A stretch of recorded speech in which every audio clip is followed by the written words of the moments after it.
સતકેવલ સાહેબ, જલ કમલાવત ન્યાય નિરંતર ભાસત જગત સકે તું, તે હરિજન નિજ દાસ ભક્તજન સેવક શરણ સહેતુ.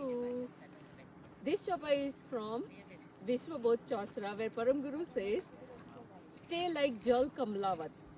Jal means water, Kamal means a lotus.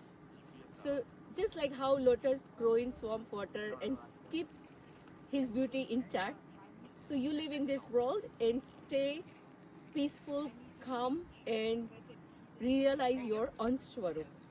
સો આ ચોપાઈમાં પરમગુરુ કહે છે કે જલ કમલાવત રીતે રહો. જલ એટલે કે પાણી, કમળ એટલે કે કમળનું ફૂલ. જેમ કાદવમાં કમળ ખીલેલું રહે છે અને એને કાદવની અસર થતી નથી, તે જ રીતે આ વિશ્વમાં તમે કમળની રીતે મોહ માયાથી દૂર અને એક અંશને અંશી સાથે કનેક્ટ થઈને રહો. સત કેવલ સાહેબ.